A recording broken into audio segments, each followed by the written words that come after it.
How to win a bidding war. We have 8 different ways for you to be able to strengthen your offer to make sure that you're going to have the best chance to purchase that next property. So number 1, you can offer above the asking price. So most of the time when we're recommending this to a client, what we're going to do is a detailed market analysis for you. We're going to take a look and say, hey, based upon how an appraiser might view this property, we think that this property could potentially appraise for maybe upwards of $30,000 over the asking price that's there. So we're going to walk you through that and help you figure out a number that you feel comfortable putting an offer in to give yourself the best chance to buy that property. Number 2, get pre-approved. So this is probably one of the biggest ones that's there. You want to make sure that you're pre-approved. You want to make sure that you know exactly what your payment's going to be. Even if you decide to offer over the asking price that's there, our lenders are going to work with you and they're going to let you know what your monthly payment's going to be, how much we need for your down payment that's there, and how much cash you're going to need for closing.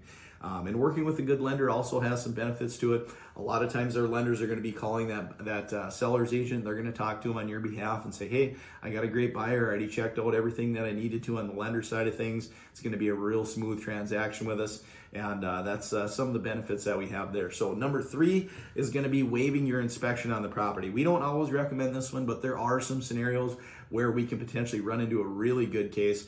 For example, maybe the seller has already had their property pre-inspected, and what we can do from there is, and sometimes it's even pre-inspected through one of the companies that we would recommend you to use your inspection with. So from there, we can take a look at that together, make sure you feel comfortable with what you're seeing on the report, and then from there, what we can do is if you still feel comfortable with it, we can waive that inspection. So what that does to the seller, it says, hey, we've removed one step from this process, and we're now creating a little bit less risk for you as a seller that's there. So number 4 is going to be the appraisal gap guarantee. An appraisal gap guarantee, let's just say, for example, that we end up offering $10,000 over the asking price on the property.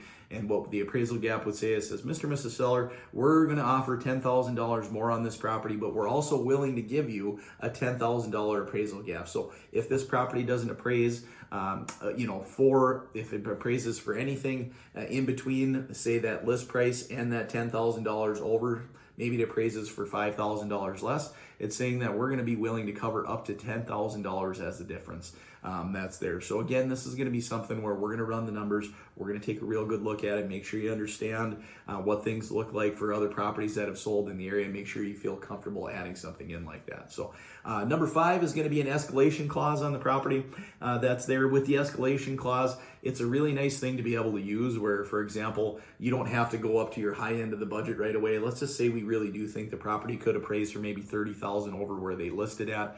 That was there, but maybe you really feel comfortable putting in a bid for $10,000, but you say, hey, I would like to use an escalation clause that says I will go all the way up to potentially $30,000 over the asking price, and I'm willing to beat any net offer by maybe $5,000 that's there. So what that ends up telling the seller is, says, hey, there's another property. If we put our offer in at $10,000 over, but they get one at $20,000 over, this is letting them know that we're going to go to $25,000 as long as they supply us with a couple things. So usually we're going to be asking for a pre-approval letter or their proof of funds. And then at the same time, we're going to be asking for a copy of that purchase agreement to make sure that they did actually get that other offer that's going to now escalate our offer over the top. So that's one of the good things that we can do. Number 6, what we can do for you is offer extra closing costs.